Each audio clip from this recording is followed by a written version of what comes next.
In this week's parasha, Parashat Vayishlach, we have what we thought was going to be the epic story of the meetup of Eisav and Yaakov. So let's back it up. At the end of last week's parasha, Yaakov and his family try to run away from Lavan's home. Lavan catches up to them. It all works out in the end. HaKadosh Baruch Hu steps in, tells Lavan, let Yaakov go back home.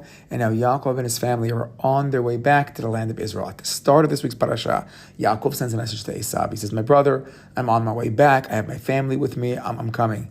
And he gets the message back that Eisav is marching towards him with 400 men. And people learn these are not nice 400 men. Rather, he's coming with warriors to fight against Yaakov. And then the pasuk says, Vayira Yaakov me'od. Yaakov gets very, very frightened, very scared. Vayetzer lo, and this led to anxiety. It was difficult. He's getting nervous that Eisav is coming to kill Yaakov and his family.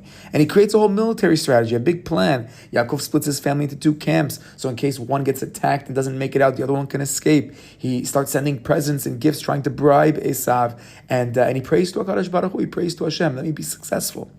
Eisav is the hunter. He's the ish sadeh. He's the guy that's known in the language of Chazal. Now, Chazal is very negative on Eisav, and they read in the Midrashim that Eisav is a murderer, he's a cheat. The last time we met Eisav was furious against Yaakov, because Yaakov had just stolen the brachot, and the pasuk says, Vayistom Eisav et Yaakov. He was ala beracha asher berachu aviv. He was so angry, he hated Yaakov. There was a grudge. He was ready because of all that Yaakov had done to him, and he did it belibo. And he said, "Vayomer Eisav belibo," and he says in his heart, "Yikrevu yemei evel avi v'haregat Yaakov achi." And he said, "Well, I'm awaiting the moment when my father is going to die, and then after that mourning period is done, I am going to kill Yaakov.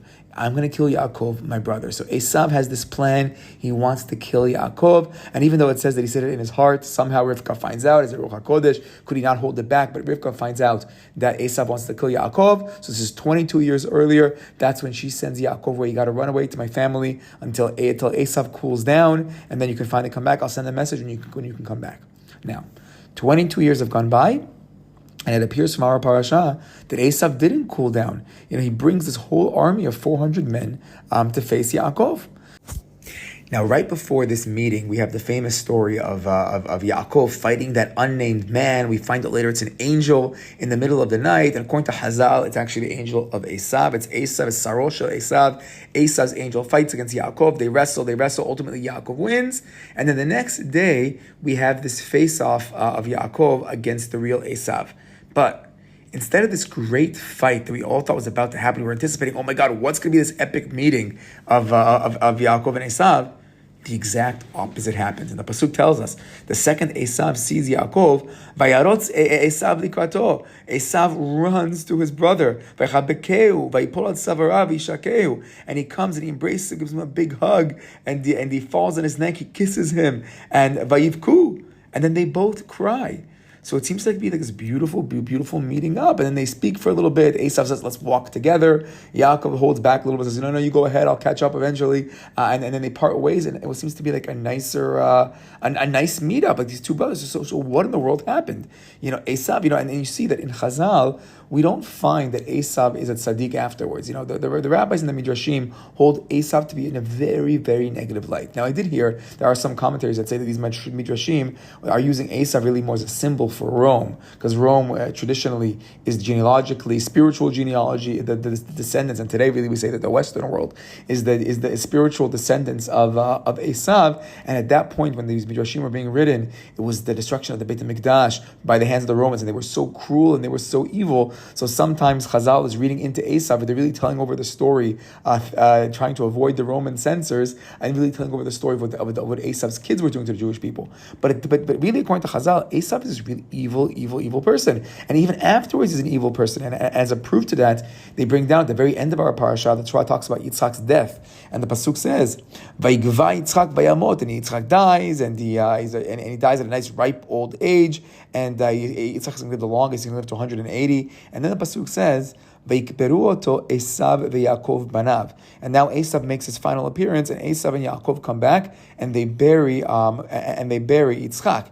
Now Chazal, notice what's the order of the names? it's Eisav first and then Yaakov, meaning Eisav still sees himself as the Bechor. Eisav still sees himself as the primary son. We mentioned a couple of weeks ago in the Dvar Torah a few weeks ago that Rashi taught us about Yishmael, that Yishmael eventually will do teshuvah.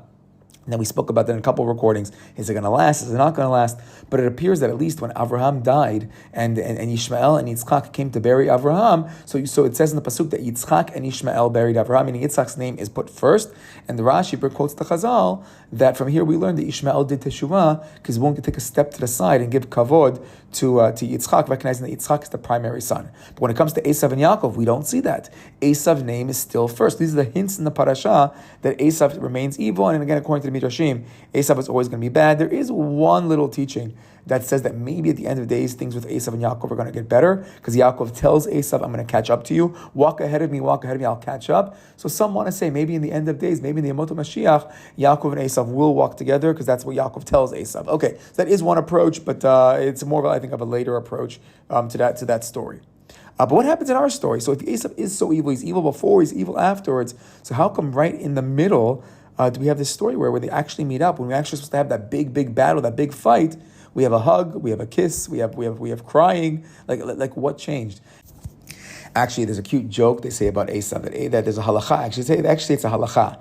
Eisav sone Yaakov. Eisav hates Yaakov. Eisav hates the Jewish people. But they say Eisav is so evil, he doesn't even keep the halacha that he's supposed to hate Yaakov when he meets up with Yaakov. Okay, cute little side joke.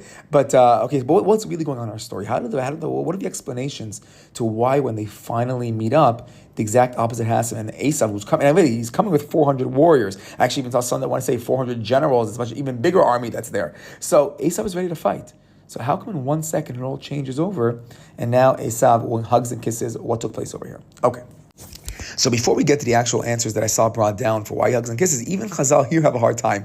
And to the pasuk in the Torah, it's written that he hugs and he kisses, and on top of the word kisses, there are dots, like little funny dots, like a funny little thing on in every single Torah. So the rabbis ask, why are there dots there? So there's even a teaching that Eisav tried to bite Yaakov, because Chazal has such a hard time with this, hugging kiss. There has to be something underneath the surface that it wasn't a real kiss, or more a kiss of death. What's really going on here? But according to the simple and straight reading of the Torah, there is a real hug and kiss. So the question is why? Okay, so here are the answers that I heard. I think according to the most classic answer is we have to go back to that fight the night before between Yaakov and Eisav's angel, that mystery man that Chazal say is Saro Shel Eisav. It's Eisav's angel. So what is that fight all about? So Chazal tell us that this angel is the Yetzer Hara himself. It's the Satan. Eisav's angel is that of the Satan. It's Satan. And Yaakov fights against him and wrestles, and that's the real fight. The real fight took place the night before, and when spiritually you conquer Eisav's angel, when spiritually you defeat Eisav's protective angel, and you actually even make him give you a bracha. Yaakov wrestles and pins him down, and the angel wants to go up to the Shamayim, and Yaakov says, no, you can't go until you give me a bracha. And ultimately, Yaakov gets the bracha. That was actually the real fight. So the next day, when he meets the physical Eisav, the spiritual has already been taken away, or at least for that one day, the evil spiritual energy is gone, and that's why Eisav hugs and kisses, because the Yetzer Hara has been defeated, at least for that one day, and maybe it'll come back later by the funeral, but for right now, Yaakov and Eisav are good. Okay, that's reason number one. I think that's the more classic approach to what changed, meaning there was a fight, it was the night before, it was a spiritual fight, and Yaakov wins. Now, for those that want more, you can PM me, I can give you some beautiful Divrei Torah. What was that spiritual fight really all about? How Yaakov's name gets changed to Yisrael, that now he fights with angels. He's no longer fighting with Eisav, he's now fighting with angels in the Shamayim. Okay, but that's a side idea. Let's go back to our question. Okay, answer number one. Okay, beautiful. Another idea that I heard this actually in a shiur from Rabbi Khan a couple of years ago, I think powerful understanding of the Torah, of the story. He says that Eisav had always hated his brother Yaakov. Why? Because Yaakov symbolizes everything that was opposite to Eisav. Eisav was the strong fighter, warrior. Yaakov was this Ish Tam Yoshevo Alim, was the simple kid learning in the yeshiva, learning, and then he was a shepherd that was outside. He wasn't this big, powerful player. And that was originally supposed to be the plan. Yaakov was supposed to be the spiritual, Eisav was supposed to be the physical, but Eisav valued the physical. He valued strength, he valued wealth, he valued money. Now, all of a sudden, when Yaakov's coming back, so he comes with his 400 men, because he's like, okay, my loser brother, my weakling brother is coming back right now. But then when Yaakov shows up, he has a huge family, he has servants, he has wealth. Esav's like, whoa, This is the brother that I always wanted. And that's when he gets excited. Oh my God, Yaakov, look at how you've changed. Look at how you've matured. You are the physical, strong warrior just like me. You're materialistic just like me. And that's what gets Eisav excited. And that's why he gives him a hug and a kiss and says, let's team up. Let's walk together. And that's the flip in Eisav, because Eisav was now able to see in his brother a side that he had really wanted to see. Now, in the Dvar Torah, what was that spiritual fight of Yaakov? The spiritual fight of Yaakov with Esav's angel was, how much can you be that strong, wealthy person, but also have good morality, also have your values in the right place, that Yaakov might look like Eisav superficially, but we know that deep down, Yaakov is still that Ishtam Yoshev Olim. At his core, he has that spirituality, that is desire to be close to HaKadosh Baruch Hu. But Eisav doesn't see that, he just sees the external, and that makes Eisav excited, and that's why he wants to make peace with Yaakov. Okay. For a third answer to this question, I actually want to give credit to one of the students in one of our classes here at Bar Ilan, and Ariella. She just made it here to Israel, and she said, awesome idea. So the question that was asked is, okay, why is Eisav coming with these 400 men, but doing nothing about it, being kind of wimpy when he actually sees Yaakov? So she said, cool idea. She goes, maybe it was just a show of power. Maybe again, Eisav threatens, I'm going to kill my brother, I hate my brother, I'm going to come with my man, I'm going to flex my muscles. But push comes to shove, we actually don't find that Eisav is willing to attack. He's not willing to fight. And he's even willing to move to the side and move over to Seirah and let Yaakov take his rightful place, while Eisav will yell and scream and cry and this and all this stuff. But at the end of the day, when it comes to actual fighting, Eisav won't do it. And I was thinking, it's intriguing, because if we want to say that today the Western world is the spiritual child of Eisav, and I know throughout history Eisav has done a lot of terrible and evil things, a lot of murder. And we said in the times of Rome, which Chazal is really referring to Eisav back then, they really were murdering and doing terrible things over there in that generation. And they followed through with their threats. But a little bit, Eisav in the end of days, or Eisav in today's generation, there is a lot of, positioning and posturing, and we're going to flex our muscles, bring out our war boats, we're going to show off our armies and our technology, and how sophisticated the West is. But ultimately, when they're threatening these evil regimes, we've seen in the last, I'd say, couple decades, at least in my lifetime, that a lot of times it's just a lot of talk. It's a lot of flex, a lot of that, and then they create red lines, and ultimately these evil regimes step over these red lines. So it could be a little bit of maaseh b'tzimun labanim. Eisav does work out a lot, does create awesome technology when it comes to their army, but a lot of times these threats, these shows of strength, don't actually actualize into an actual war. Okay, and then hopefully we'll say B'ezrat Hashem, it won't actualize into a war against the Jewish people. Okay, one last approach that Rabbi Kahn actually mentioned in one of his classes as well, that he says he might find a little bit of proof to this in the Radak. So why does Eisav not attack Yaakov? Because he says we see in earlier stories that when someone tries to mess with Avraham and Yitzchak, and ultimately throughout Jewish history, when somebody tries to mess with us, whether it's Paro in the story of Avraham, or Avimelech in the story of Avraham and Yitzchak, Hashem will actually mix in. Hashem will actually show himself, and he'll do things. Either he'll plague Paro, or in the case of Avimelech, he'll actually speak to Avimelech and say, "Alo, don't mess with the Jewish people." So we see that by Avraham, we see that by the Yitzchak story. We're going to see with the Jewish people when we're in Egypt with the Paro over there. We saw it in last week's parasha when Lavan chases after his son-in-law Yaakov. And he's like, "Why'd you run away with your family? Why'd you steal my idols? Why are you doing what you're doing over here?"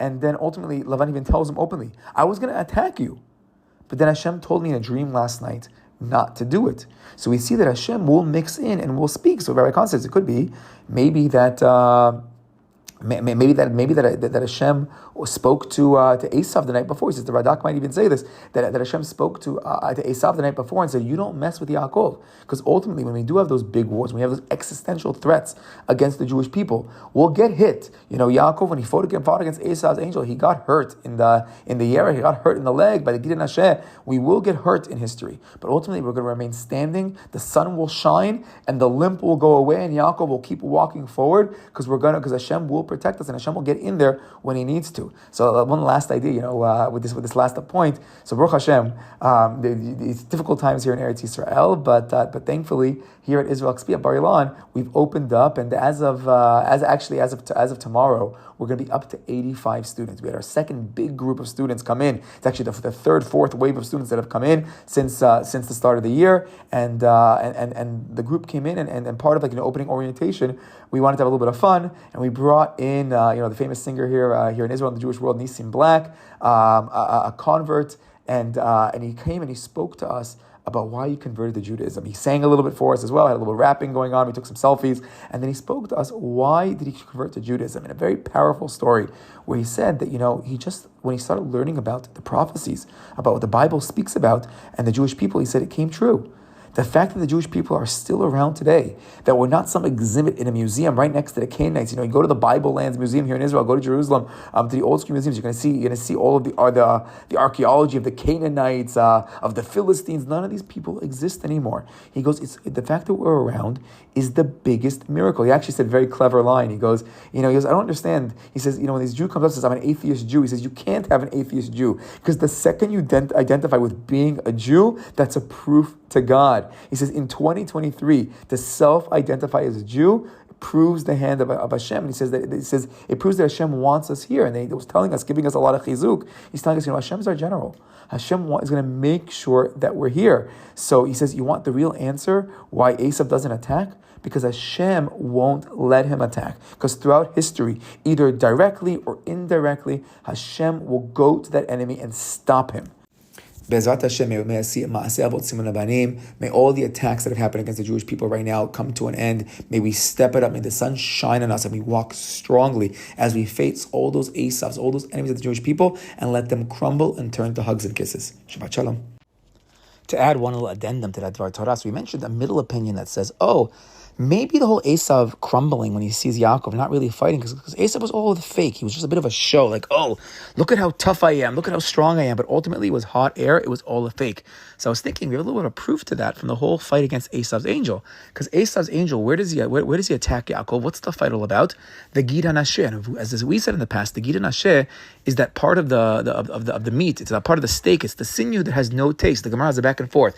Is there tam or is there no tam? So we said in a previous Dvar Torah one year that's the whole question between Eisav Olam Hazeh and Yaakov Olam Haba, where Eisav pretends like Olam Hazeh is the greatest meat in the entire world, but ultimately, Ein Bo Benoten Tam, Ein Begidim Benoten Tam, there's no taste over there, it's all an illusion, it's all a fake. So we can borrow that idea over here as well.